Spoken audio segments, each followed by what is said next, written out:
Hello and welcome to another episode of the Big Money Status Podcast. That was actually recording, but we will edit that out. There's always shenanigans before we start the show, and I'm like, we are already recording, and then I have to tell my editor, I'm like, please take that out or bleep it or something. Yeah, we don't need that public. We don't need that public, or maybe we do. I don't know. Maybe someday. I am here with Julia Ward, Miss Julia Ward, and I don't know why I had to have an accent with that.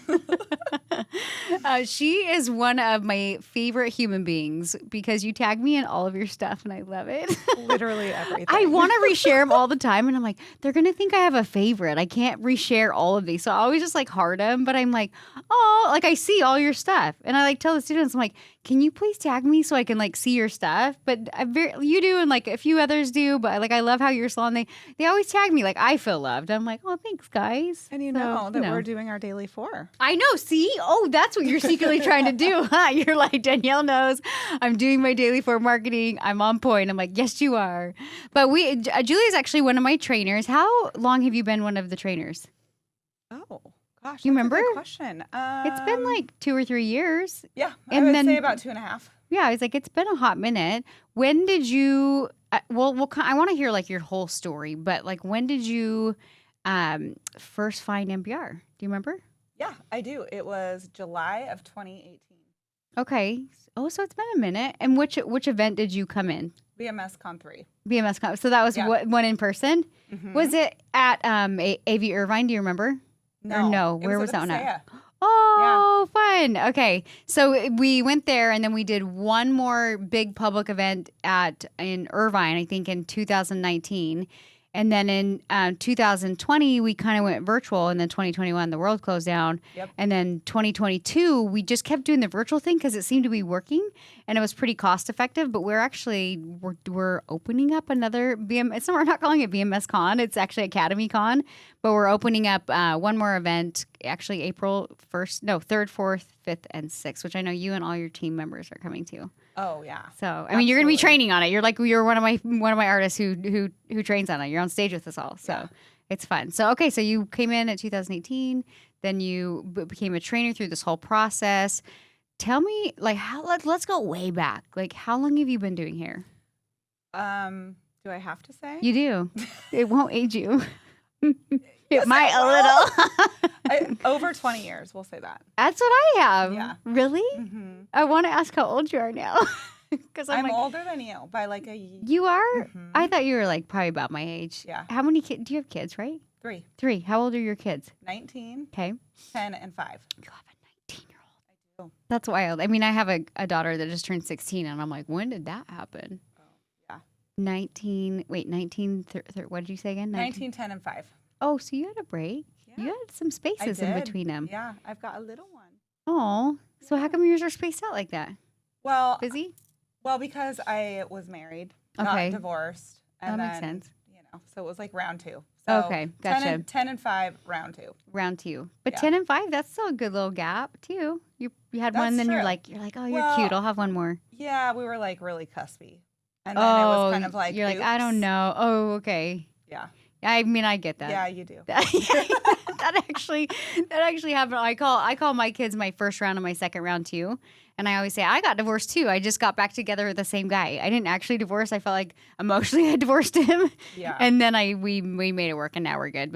And we had, we had our 2. And actually my second one was kind of like, it wasn't an oops, but it was like, oh, I guess we'll keep trying to make this work kind of thing. Do you know what I mean? Mm-hmm. And then it was really rocky. And then I was like, okay, I really like you now. And then I had Isla.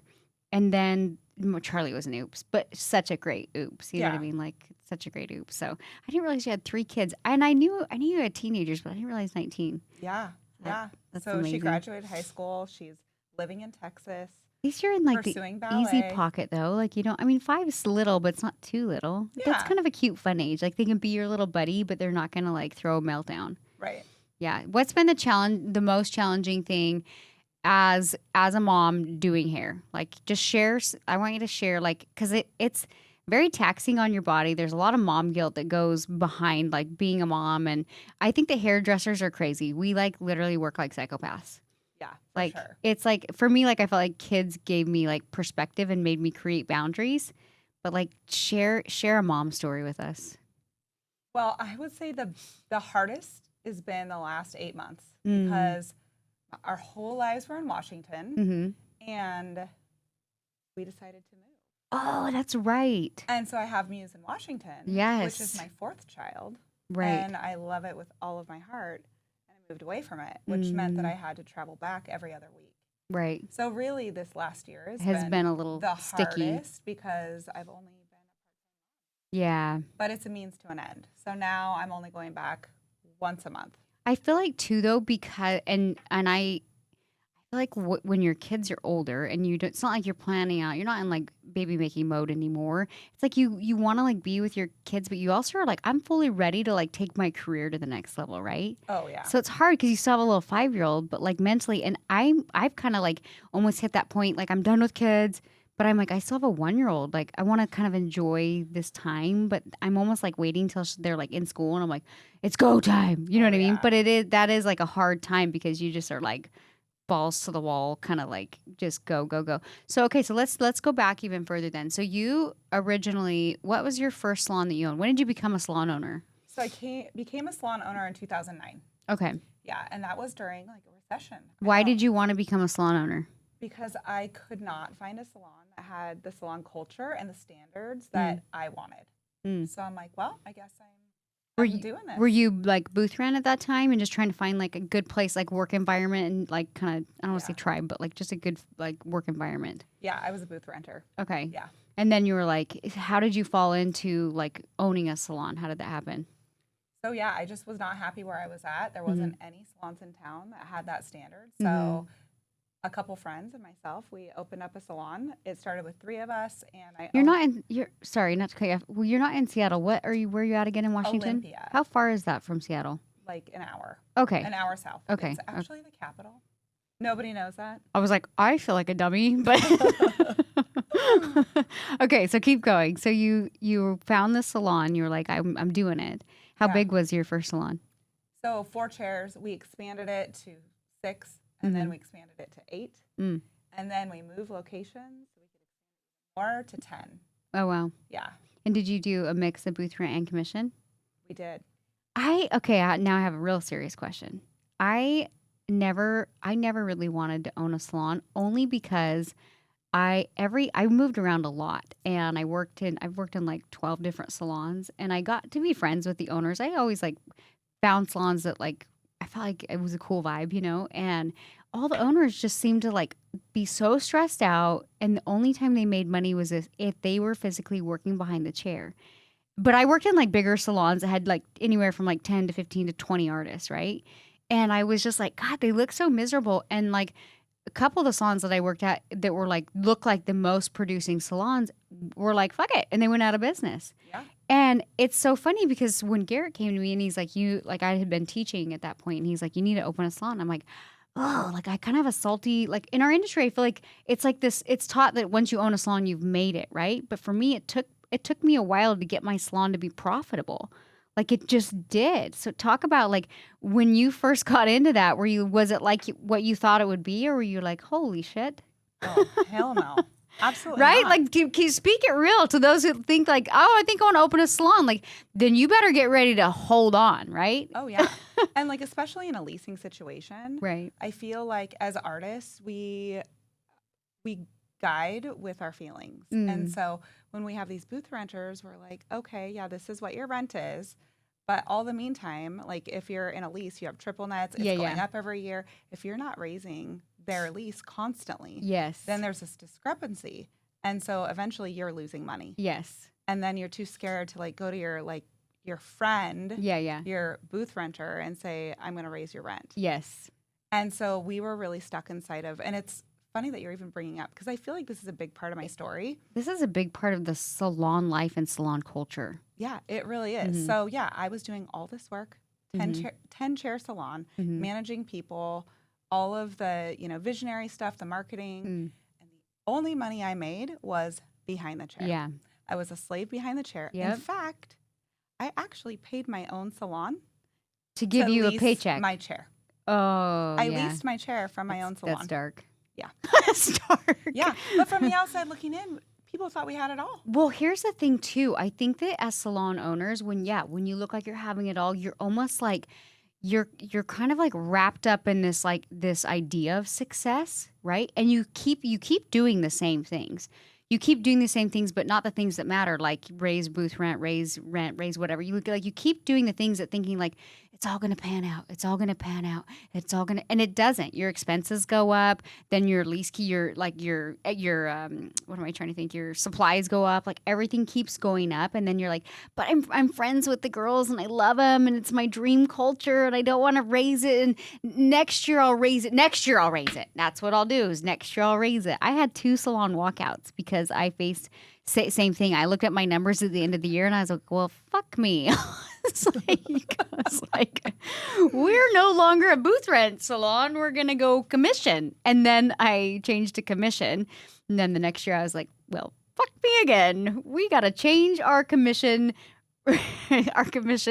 because I went off of like what our industry said. I was like, what's the going commission rate around here? And everyone's like, 40, 60. And I was like, oh, so I take 60 and they take 40. And they're like, no, the other way. I was like, that's stupid. But like I did it anyways because it's like, that's what stylists do. It's like, what's the going rate for a color around here? Okay, I'll charge what you're charging, right? Yep. So that's what we do. That's what we're taught.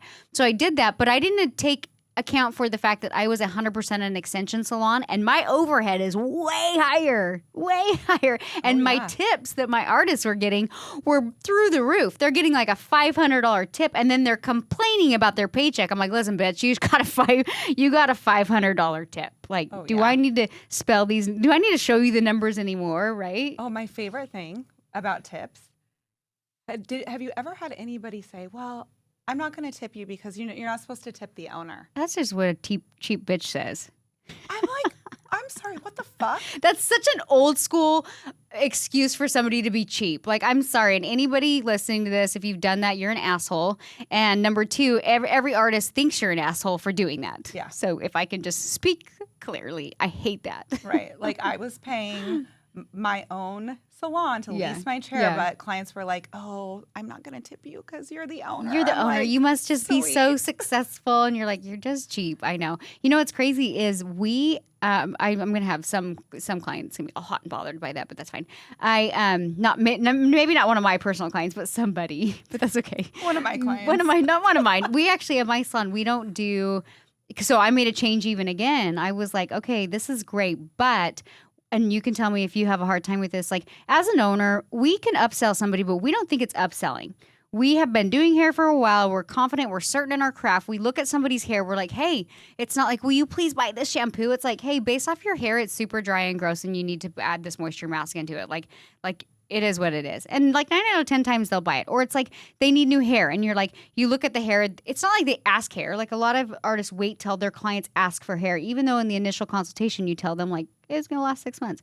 So like as an owner, we go up and we're like, hey, you need like half new hair, right? So I had a problem with my artists being able to clearly communicate. Like you're not selling, you're prescribing what the client needs, right? So we actually changed to not package pricing. We changed to a membership program. And I love that. And it just made it easier. I was like, this is what you get inside the membership. And it made it easier on my artists. They just are like, hey, it's new hair day. You get fresh pieces. Instead of being like, do you please want to buy some new pieces? Because this looks scary. You know what I mean? So it's been going good. I mean, there's some things we're still kind of like testing out. But I think as a business owner, like if you're not going to track your numbers and be a profitable business, then you shouldn't be a salon owner. Absolutely not. Like you should probably just go take your box of shears and paint and go rent a booth. Like, and that's fine. There's nothing wrong with that. I made a killing when I was renting a booth. Like part of me is like, I should go back to that. But now once your salon's up and running, you're like, okay, I can breathe again. Right. So, okay. So you had your salon, you had 10 chairs, and now I know you completely now you have your new salon. So where's the story go? How does that happen? So I was told about this exact podcast. Oh, nice. Big Money Stylist Podcast. And actually, Evelyn, who you spoke with. Yeah. She's the one that told me about it. So she was this she told me. Brand new little doe-eyed employee who was younger. So she was at your old salon. Yes. Okay. Younger, more savvy, just with like some of the changes inside of the industry. Yeah. As far as having a niche, charging your worth. And so we were talking one day and I'm like, yes, I resonate with all of this. And she's like, oh, you should listen to the BMS Big Money Stylist podcast. It's like, oh, podcast. I don't think I'd ever even listened to a podcast before that. Oh, really? Yeah, I'm old. That's fine. I like to listen to my walk, but no, I get it. Like, yeah. Yeah, so I started listening to it. I remember I was gardening, actually. I was pulling weeds. Oh, yeah, I have heard the story, but keep sharing. And I was listening to this podcast, and I was like, wow, okay, I resonate. Like, for one, you're a mom. We're both from Utah. Oh, I didn't know that. At the time, I was born in Salt Lake. Oh, okay. Actually, I think you told me that. And at the time, you had 3 daughters.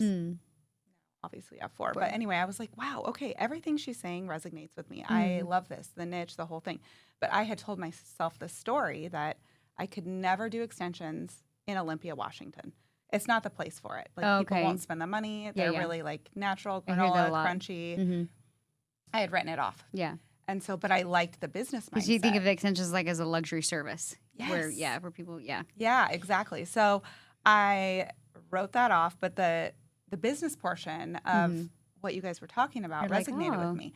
So it took me like 1 week to be seduced. That's it. It's not like it was this like slow grow. Yeah. But like, there was one thing that you said that I'm like, yeah. And what you had mentioned is that it doesn't matter where you live. It matters how much you've invested in your education. If you're an expert in your craft, and if you are, how are you positioning yourself in your marketing to be the authority inside of what you do? Right. Because if you do that, people they will come to you. Yeah. They will drive from Seattle to you, where people pay a lot for extensions. Yeah. And that's probably what started to happen. Yeah, because I just pretended like I was in Seattle. So hashtag Seattle, yeah, for sure. Geotag Seattle. And Bellevue. then when you pitch where you're at, you're like, we're just on the outskirts of Seattle. I get fly-ins all the time. Yep. Like, it's all about how you position it. Yeah. So you did that. You were owning your salon. That's when you first got into the education, and then you were like, I'm just going to be here for business. But then were you doing extensions prior to that? No. Oh, because you had the Never. story like extensions wouldn't take off. Yeah. So you were just doing more like coloring and cutting and that kind of thing. Right. Yeah, exactly. So at that point, I came to that was in July. BMS Con 3 was in, I think, November. So did my training, came to convention, was absolutely head over heels, in love, obsessed. I had not felt that passion and that fire. You're like, I can do this anywhere. Ever. That convention literally changed my life. Oh, nice. So went back, and that was when we were doing the 30 doll heads. 30 doll heads? Yeah, to get back into the program. Did I make you guys do 30 dolls? I'm so sorry. So sorry. So mean. Okay. So eat, breathe, sleep, NBR. Yeah. And started to transition my clientele. And unfortunately, it was not accepted inside of the salon that I owned. Okay. It was definitely really? And you owned it? Yeah. And they were like, she's gone and drank some wacky Kool-Aid. Yep. She's lost her marbles. Yep. What was it just you felt like, okay, actually I know exactly how you felt. When you step into your own salon and you like immediately feel the energy of like, why was everybody just whispering about me? Yeah. Do you know what I'm talking about? Where you're like, what the fuck is going on here? Oh, yeah. You walk in the back room and all of a sudden it gets quiet. You're like, sweet. They don't even have to say anything, but it's like the energy of like they were already on their way out. They were planning their escape. They were like, Julia's lost her mind. And you can feel it. You can feel that happen in the salon culture. And you're like, shit, I worked so hard and it raised your rent for years. And this is what you do to me. Right. And my business partner, she definitely was not on board with what I was doing.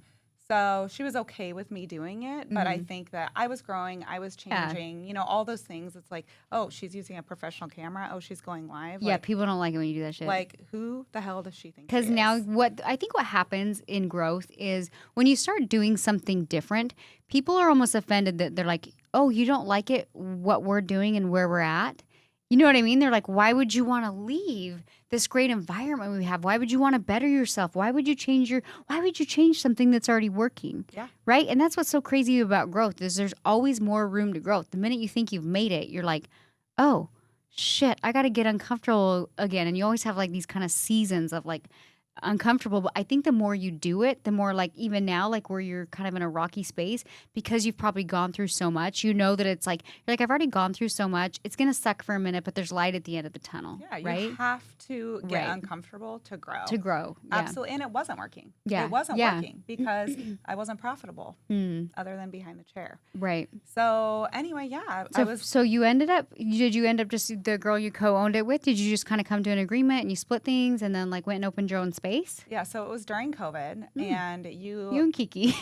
Yeah, So it was during that lockdown time, and at that point, I had absolutely no thoughts of leaving. I was actually, I was hiring assistants, and at that point, I had hired Evelyn. I had separated my extension business, but still owned the salon. So it was it was a little messy. Do you know what Evelyn is? Evelyn, right? Evelyn. I'm like, Yes. I keep butchering her name. Evelyn. No. Evelyn. Why can't I say that? I'm so bad with names. You can call her Eve. People call her Eve, Okay, too. so Eve we were doing the podcast. You know what's so funny? I call my kids the wrong name all the time. So, you know, it is what it is. Yeah.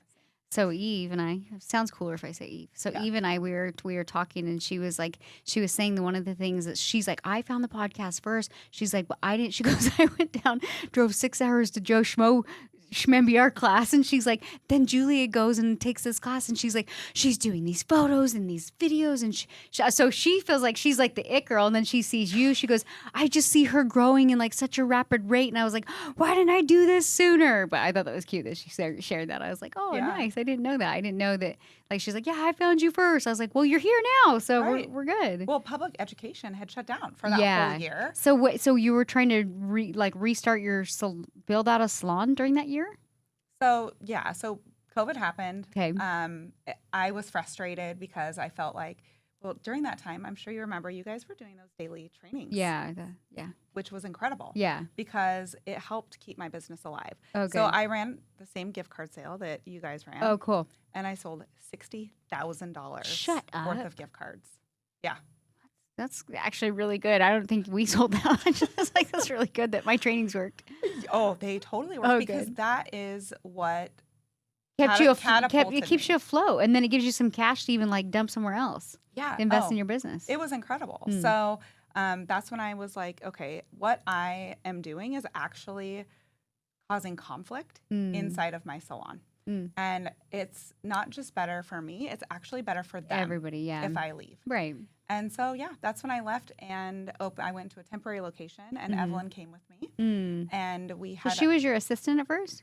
Or did she just did you guys work together like side by side? Yeah, or we worked together side by side, but she was like baby in her NBR journey. Oh, okay. Baby. She took her intensive in February. Oh, okay. And then we shut down in March. Oh, gotcha. So she was you were kind of her mentor at the time. Yeah. Okay, gotcha. Yeah. So she was on a fast track because we sold $60,000 of gift cards. Sweet. So I was like, okay, well, you're up. Your turn. Yeah, here, I need some help. So we worked like crazy because I didn't have systems and processes in place. I had an assistant, but was not using them efficiently. Yeah, because you got thrown into this situation. So you're just trying to like catch up before you organize everything almost. Yeah. But then, we had Cayenne come along, and and now we have Vic. It's been an absolute dream. So we have the most incredible culture. And everybody, all my artists are making 6 figures. Awesome. Working 3.5 days a week. Isn't that amazing? It is amazing. I love that story so much because like that's what I preach. Like that's what I had done in an industry that they said like you can't, like, first off, like everyone's like, oh, you're a hairdresser, that's cute, like you can't make any money. And it wasn't until like during like the not the pandemic, what was in 2007, whatever, the crash. The crash. That we like sold everything. My husband had like not only sold everything, but we were like several hundreds of thousands of dollars in debt. Like we were like pretty rock bottom for me. And I was like, I don't really have a choice. And I'm very creative, but I'm a very logical thinker. And I literally was like, okay, this is the skill I have. This is the tool I have. And it took me a while. I mean, it took me like 5 years, but I went from making 10 grand a month within 5 years of starting my brand, just literally cutting out services and doing all these crazy things that like people are like, don't do it, don't do this in your industry, to where I opened my first salon with one assistant, did over 500,000 that year. And I was like, oh, and that's when like my education started to pick up because I was working 3 days a week. I had narrowed it down. I was doing a niche. I was doing all these things they said is not possible. And I remember I was actually at a mastermind with Garrett, with a pretty like sought after like entrepreneur. And he's like, "Oh, cute! He brought his hairdresser wife, and she's a business owner." And I casually threw out my numbers because I was actually irritated that I wasn't closer to $1 million. And he was like, "Wait, you made that last year as a hairstylist?" I was like, "Yeah." So I know it's like I know that this can work. You know what I mean? And that's why I'm like, I love hearing like success stories where it's like you're having success, your salon's having success. And it's so crazy when you throw out these numbers, all of a sudden it's like we're a hairdresser by trade, but like you have to think differently in order to have success, right? Yeah. And in our industry, we define success as, especially as a salon owner, we define success as having a full salon and gives us some clout, whatever, feels good. But when you actually do your numbers and you measure how exhausted you are, you're like, that's not really worth it, right? No. And like for me, like even I'm actually not taking on any new clients at my salon, but we finally got the salon up to where it can run, where I don't have to be behind the chair making money. And to me, that's freedom is ultimately what success should look like, right? So I love hearing like your transition and your story. And not only that, but your salon culture is now like, it sounds like you have a really solid team. Oh my gosh. Yeah. I would die for them. I love them so freaking much. Yeah, you We're guys a like your photos and everything, like you can see it. You know what I mean? Like you guys all like really synchronize together well, and you can tell that everybody's very positive and like fun, and like that to me is like a successful salon culture. But I think too, you have to give yourself credit because you went through a lot, right? And then you decided like these are the kind of artists that I'm going to let into my culture, because I think a lot of new salon owners, I actually did a phone consultation with a girl a couple weeks ago about coming into the academy, and she was like, I just opened a salon, and she was like so panicky that she was just like, I'm doing booth rent and commission, but she was kind of like, I'll let anybody in who wants to pay me. And I said, would you let anybody sit in your chair who was willing to pay you? Do you know what I mean? I'm like, so these people that you kind of are seeing some red flags, but you're like so anxious. It's like seeing a gap on your books, right? I'm like, now you're a salon owner and you have an empty chair and you're so anxious. I'm like, guess what? This person that's showing you red flags, they're gonna pretend like you're your friend, and they're gonna burn you and take half your clientele. So, yeah. I mean, I'm being really dramatic, but I think it's important to like as we're both salon owners, to really let everybody know listening to this, like, hold your boundaries even with who you hire, and make sure that they have the same vision. And if they don't, then they're not a part of your team. And how I look at it too is like, you've worked so hard, you've invested a lot in your education. It's an opportunity to work at your salon, right? Absolutely, yeah. And that's kind of like how I present it working at my salon. I'm like, no, this isn't like anybody can work here. It's an opportunity to work here. And I think that's truly a way to get the right fit in the door when they also see it as an opportunity. And I can tell interviewing your girls yesterday, like they were just so grateful that you're definitely their mentor. They're so grateful to like be in that vibe, because you even broke kind of the mold of what was possible in your city, right? Oh, for sure. But yeah. So now you guys, you have your 4-person salon there. Why did you want to go to Arizona? What sparked this? You're like, I'm all sunshine. Sunshine, yes. Okay. I love the desert. I actually lived That's really the in St. reason. George, Utah for a while. Okay. But no, yes, the sun, but we needed a better life for our kids. Oh, so do you primarily live there? Yeah. Oh, okay. For some reason, I thought you were still in Washington and then going there. No. So it's the other way around. Yeah. So we live in Gilbert, actually, and we moved there at the end of June. Okay. Hannah, my oldest, graduated high school, and so we were at this kind of crossroads. Yeah, and 5's young enough where you can pack up and go. Yeah. We did not. We chose our children. That's we didn't great. want to raise our kids there. And you know what, though? When you're in a place with kids, when you have that opportunity, it's like, okay, well, if I could pick somewhere, where would I go, right? Yeah. So it's like, oh, it's sunny in Scottsdale. That sounds great. Or in Arizona. That sounds great. Yeah, you know what absolutely. I mean? How are you guys liking it? Oh, gosh. We love it. I've only been there half time. Okay. Because of traveling back to Washington. But now I'm just going to Washington once a month. So I opened up a little salon suite there. And while I was trying to find my actual like brick and mortar salon. Little place. So it's being built right now in Arcadia. So right next to Scottsdale. And it will be a 5-chair salon. It'll be ready in like 6 weeks. Oh, really? That's awesome. So do you have an assistant right now then? I do. And he just joined the academy. Oh, cool. His name is Shane. Awesome. He loves it. Oh, cool. Yeah. That's awesome. So you'll eventually hire more. You'll kind of build it up slowly like you did at the one in. And what's cool is like sometimes like there is seasons of that where it's like seasons of hustle, right? In order to grow something bigger. Like when I had moved to even Arizona, I had a full book of clientele in Salt Lake City. And I was like, okay, I need people to market, right? You still have to have work to market at your new location. So I would go and do like I'd go once a month. And I did this for a year when my kids were babies. It was hard, but like I went once a month and I'd fit in I would call it like the nurse's shift. I swear it was like 12-hour days. But I was like, I'd rather just cram them all in and get it done, right? Yeah. So I would do that, and then I would use all that content because I didn't have a second salon in Salt Lake. I would use all that content to market for clients in Arizona when I moved to Arizona. So how does it work with your marketing? Like do you market both places? Oh, yeah. Okay. Oh, yeah. I have hit marketing so heavy. Do you have two different Instagram handles now for each one? No? Okay. Nope. I run it all out of Muse. Okay. But yeah, I've been running like Google ads, you name it. How long have you been in Arizona full time? Well, I've only been working there half time because of Washington. How long have you been living there, not working? End of June. Oh, so it's fresh. It's still sort of fresh. Yeah. Yeah, but my books are actually pretty full. Okay, yeah. I was gonna say, if you know what you're doing, it takes maybe 3 to 6 months, and like you can get enough to work like 2-3 days a week of like just extension. Are you just doing just extensions? Oh, only extensions. Yeah. You're like you can't start on the wrong foot. Oh hell no! I could never go back. Yeah. No. Yeah. So just doing extensions, and now I'm like, cool. I need people to. Just so you don't have to go back as much. Yeah. I need other artists because right now my books are getting full. So that's why I've got my assistant who's in the academy. Would any of your girls move?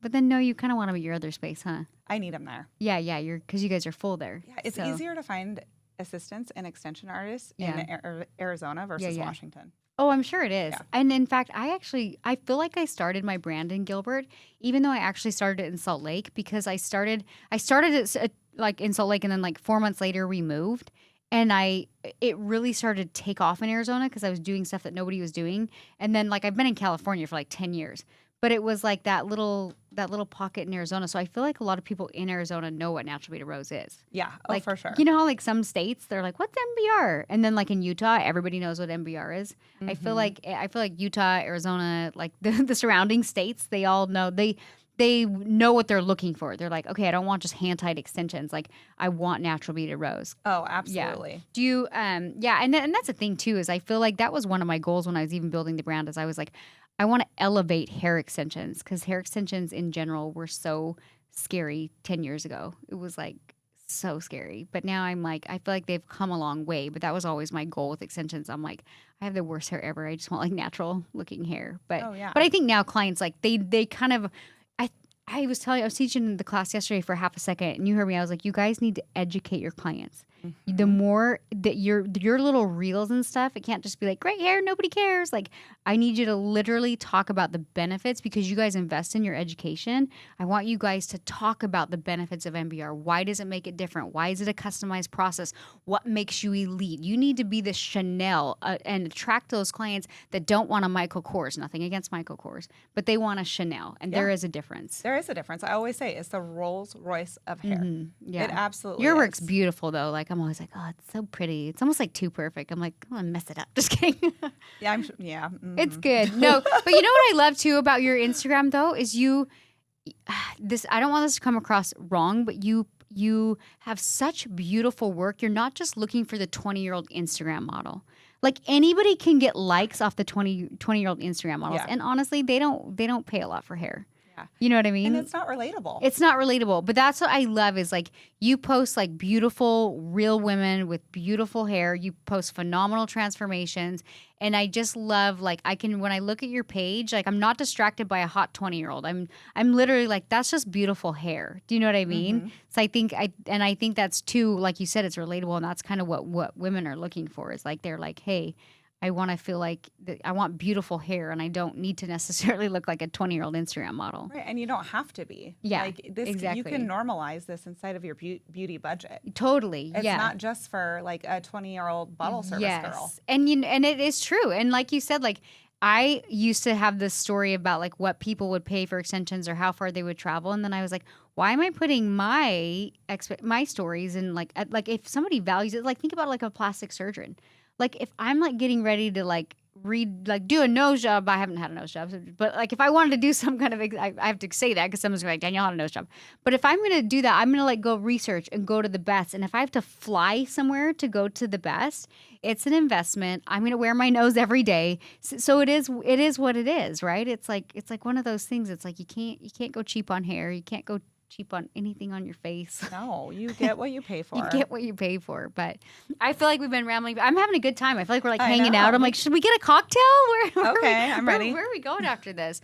Well, I love that you're sharing your story. I love hearing the success. And honestly, it's not been a long period. Like I think a lot of times artists hear somebody's story and they're like, oh my gosh, I could never do that. That's going to take me like 10, 15 years. And I'm like, really? 2018 to 2023? What is that? 5 years? I'm like, Right. I'm trying to do the math real quick. I'm like, that's not that big for how much you've accomplished in such a short period of time, plus uprooted your family to create a better life for them. Like that 5 years is going to create a legacy for the next like 5 to 10 to 15 years, right? Absolutely. I know. I was actually doing my numbers the other day because I had like the most killer day I think ever behind the chair. And do share. I will. So I was sharing it in the trainers group. Oh, nice. Actually, I'm like, you guys, you'll never believe how much money I just made in one day. I love when people share their numbers. Oh yeah. And Just share it. I was share reminiscing. it. Brag a and little. Brag. I will. So I used to like a good month for me behind the chair, pre-natural beaded rose. Okay. Was like $8,500. It's not nothing to complain about. It's good. You know, Yeah. like a month. That's not A bad. whole month. For an artist, some artists would like be like, holy shit, that's great. I've made it. So last week, Okay. me, myself, and I brought in about $20,000 in a week. Nice. One of those days was like $11,025 one day. It's just silly. Just silly is what that is. Just silly. Don't Right? you love that? Like Yeah. when you actually like look at the numbers, you're like, wow. Yeah.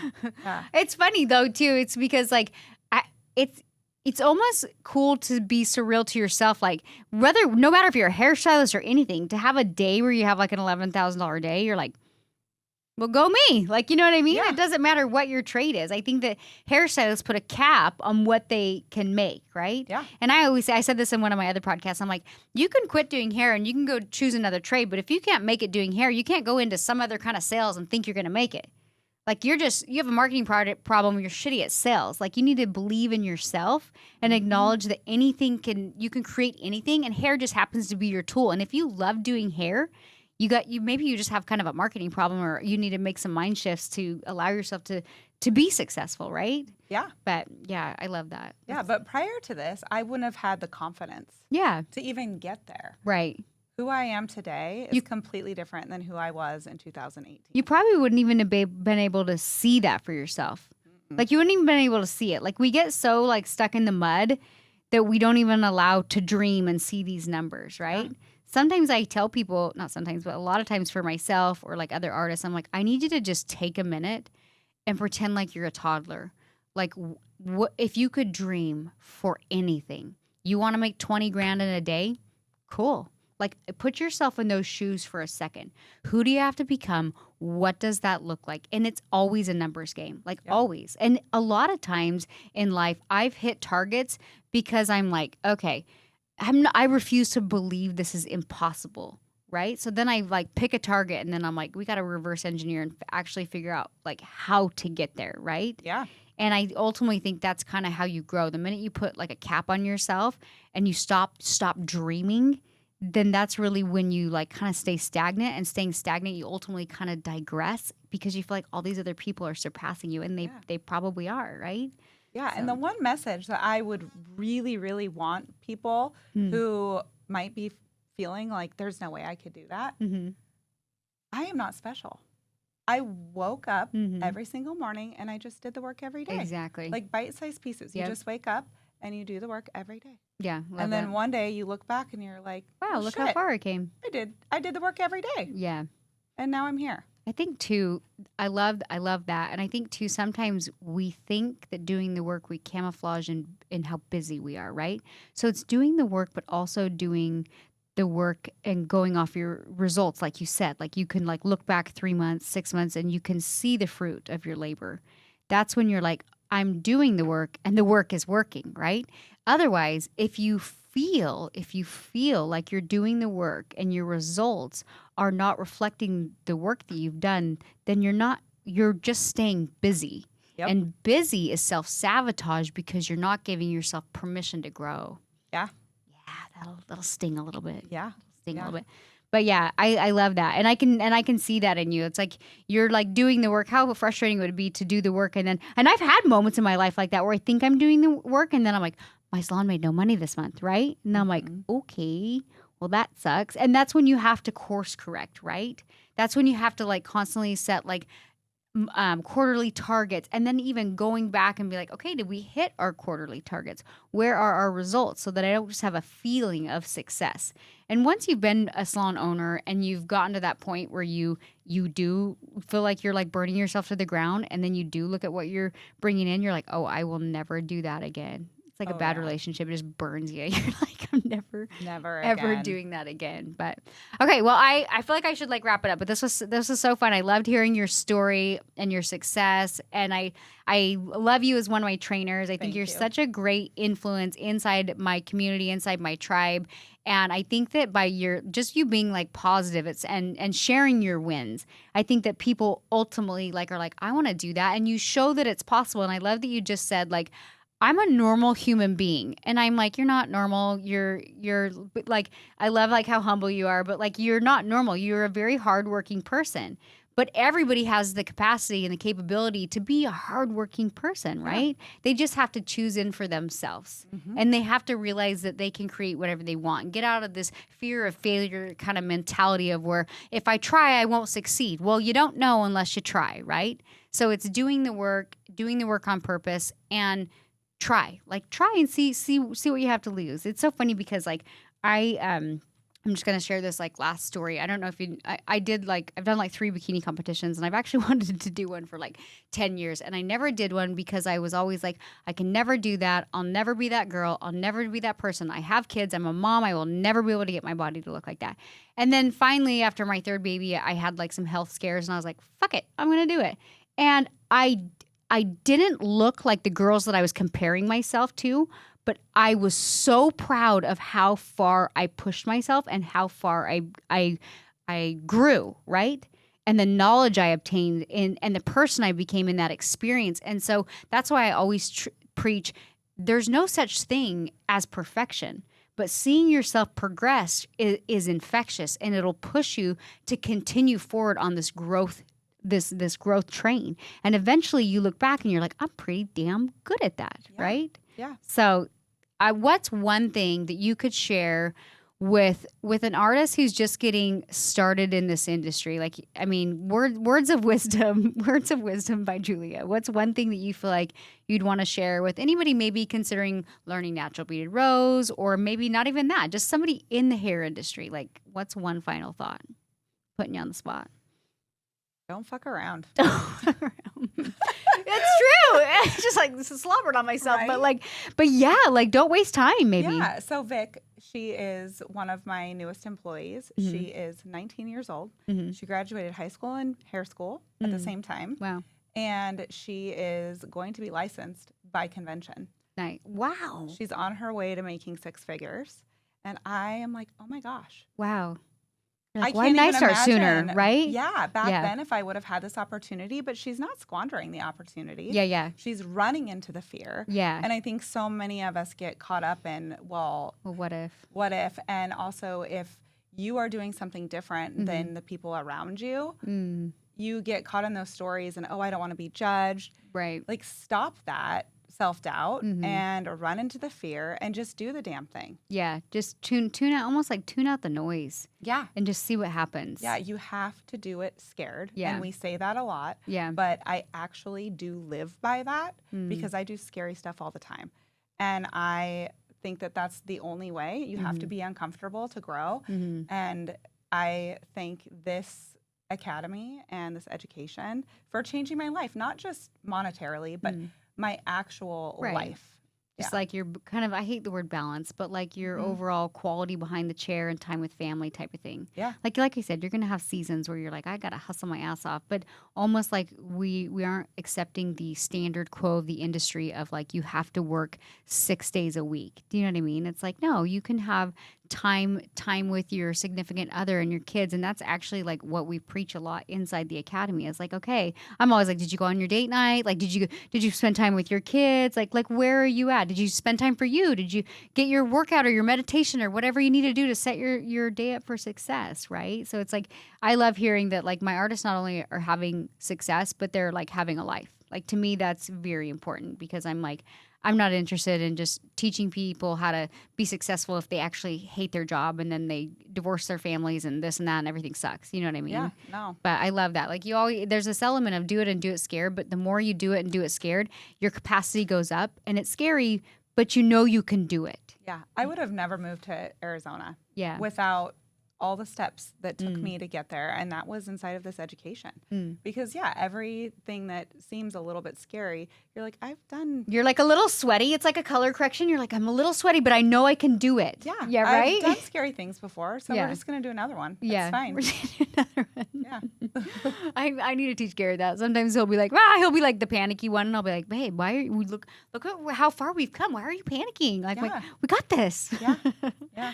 Well, that's amazing. Thank you so much for being here. Thank you for sharing. I love hearing your story. I think we went a little overtime, but that's okay. I was having a good time. Like I said, I felt like we were just like hanging out, catching up, like, old friends. I've heard your story, but I haven't heard like the new version of the story. You know what I mean? Yeah. So it was amazing. So you guys, if you want to attend the next convention, like I said, we haven't had any public events for the last couple years. They've been reserved for Academy members only. My Academy has just under 500 students in it. It's a year-long program. Apparently people are finishing sooner than a year. That's amazing. I knew it could be done. Like some students were taking like 12 to 18 months on mine. I'm like, I guarantee it can be like 9 to 12 months if you just do the work. Yeah, like, Vic will probably finish it in 8 months.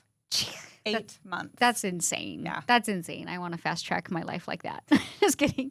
But if you guys are interested in live education, we do have an event. It's a 4-day event because I don't believe in a YouTube video or a 1-day demo class to learn an extension system where you're going to charge thousands of dollars for your clients. And not only that comes with business, marketing, sales, and the mind shifts that you need to make in order to have success behind the chair. So if you want more information on this event, go to nbr.education, reserve your ticket. We only have a few amount of tickets for the public. Again, the rest is reserved for my Academy students because I like them more than you. I'm just going to say it. But you too can come to this event and see what we're all about. So thank you guys so much for watching, listening. Share this with your friends. We share a new podcast every Tuesday with just real life stories from behind the chair. All right, you guys, we'll see you next week. Have a great week. Bye.